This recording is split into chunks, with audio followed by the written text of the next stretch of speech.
پاسپورټ خو به ستاسو سره یو په هغې باندې به ویزه هم لګېدلي یا به یو د بهر ملک ارادې او ځان له به پاسپورټ رغوئ. نو که ځان له پاسپورټ رغوئ یا د سره پاسپورټ وي نو دا ویډیو چې ده دا ستاسو دپاره ده، ځکه په دې ویډیو کې به زه ستاسو سره د پاسپورټ اهم معلومات چې دي دا به شیر کوم. خو د هغې لپاره چې دی ویډیو به پوره ګورئ، یو لایک شیر کمنټ چې دی ویډیو له به لازم ورکوئ. بل دا یو معلوماتي ویډیو ده، نو دا ویډیو راولی مخکې شیر کړئ چې نورو کسانو ته هم ورورسي، ځکه پاسپورټ چې دی نن سبا د هر سړي ضرورت دی او د هر یو کس سره چې دی پاسپورټي کمتر کسان دي چې د هغو پاسپورټ نه وي نو د هغو م ارادی چې موږ بهر ملک ته چې دی لاړ شو، ځکه زموږ په ملک کې بېروزګاري ده نن سبا. نو هر یو کس دا کوشش کوي چې موږ بهر ملک ته چې دی لاړ شو او هلته کې څه نه څه مزدوري وکړو چې خپله خرچه پې وچلو.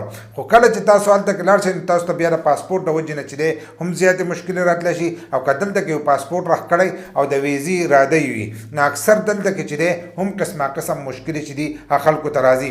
کله چې موږ د پاسپورټ دپاره داخله وکړو نو اکثر هغه پاسپورټ چې دی لیټ کېږي. لکه څه ورځې مخکې که تاسو کتلی نو د پاسپورټ کاغذ چې دی هغه په پاکستان کې ختم شو. نو د هغې د وجې نه د زیاتکر کسانو ویزې چې دي هغه ختمې شوي دي، اقامې د هغو ختمې او دلته کې پاسپورټ چې دی دا نه رغېدو. نو تر اوسه پورې هغه مسله چې ده هغه نه ده ختمه شوي، ځکه زیاتکر کسان چې دی اوس هم کمنټس کوي هغه وایي زموږ د پاسپورټ 3 میاشتې وشوې، ځینې کسان وایي زموږ 6 میاشتې وشوې او تر اوسه پورې زموږ پاسپورټ چې دی دا نه دی راغلی. او دلته کې محکمه وایي چې ارجنټ پاسپورټ چې دی هغه به 3 ورځو کې میلاویږي او بل نارمل پاسپورټ چې دی هغه به تاسو ته په یو میاشت کې میلاویږي، په یو میاشت کې به میلاویږي. او دلته کې پاسپورټ چې دی خلکو داخلي کړي دي د هغې 15-16 میاشتې وشوې او تر اوسه پورې هغو ته هغه پاسپورټ چې دی دا نه دی میلاو شوی. نو په دې کې ځینې غلطیانې چې دي هغه زموږ دي، د کومو کسانو چې ویزې لګېدلي په پاسپورټ باندې هغو له دا کول پکار دي چې په ټایم باندې دي په خپل پاسپورټ چې دی دا نوی کوي. که تاسو په ټایم سره خپل پاسپورټ نوی نه کړو نو بیا به دا قسمه مشغلې چې دي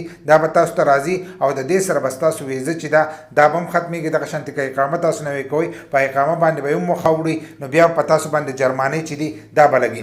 کله چې ستاسو پاسپورټ ختمېدو ته 1 کال پاتې نو تاسو خپل پاسپورټ چې دی دا نوی کولی شئ. نو د هغې لپاره کوشش کوئ چې تاسو خپل پاسپورټ چې دی دا په ټایم باندې نوی کوئ. د دې د وجې نه بیا ستاسو ویزه چې ده دا به هم ختمېږي او په تاسو جرمانې چې دي دا به هم لګي. نو کله چې ستاسو د پاسپورټ د ختمېدو وخت راشي نو کوشش دا کوئ چې خپل پاسپورټ چې دی دا په ټایم باندې نوی کوئ. لکه 1 کال مخکې چې دی د دې لپاره تاسو اپلای کولی شئ نو چې تاسو دغه مخکې اپلای وکړئ نو که دلته کې څه مسلې راشي نو ستاسو پاسپورټ چې دی دا به تاسو ته په ټایم باندې میلاویږي. د دې په باره کې زیاتکر کسان تپوس کوه، یو کس په بار کمنټس کوي زما په پاسپورټ باندې دومره ټایم چې دی دا تیر شو. نو محکمه خو خالي دغه خبره کوي، هغه وایي چې موږ په یو میاشت کې چې دی نارمل پاسپورټ ورکوو. نو د هغو له طرفه خو دغه وینا ده او زیاتکر کسانو ته تر اوسه پورې پاسپورټ چې دی دا نه دی میلاو شوی. کومو کسانو ته چې نه دی میلاو شوی هغه لاندې اوس هم کمنټس وکړئ، ځکه محکمه خو په مخه بار دا خبره کوي چې کوم کسان دا خبره کوي چې دا پاسپورټ چې دی دا لیټ جوړېږي او نه جوړېږي نو دا کسان چې دی دا دروغ وایي. پاسپورټ چې دی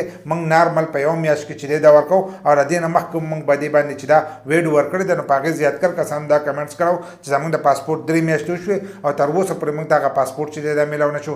ځینې پکې 6 میاشتې وشوې نه دي میلاو شي، ځینې پکې په بهر ملک وو هغوی زموږ اقامې ختمې شوې او تر اوسه پورې پاسپورټ چې دی دا موږ ته میلاو نه شو. نو په ځینې ځایونو کې چې دی ستاسو غلطیانې دي تاسو به کوشش دا کوئ چې په ټایم باندې خپل پاسپورټ چې دی دا نوی کوئ. بل دا دلته خو تاسو ته د پاکستان پته ده چې قسمه قسم مسلې چې دی دا راتلی شي. نو پاسپورټ چې دی 1 کال مخکې چې دی دا د مخکې نه تاسو اپلای کوئ نو ستاسو پاسپورټ چې دی هغه به په ټایم باندې راوځي.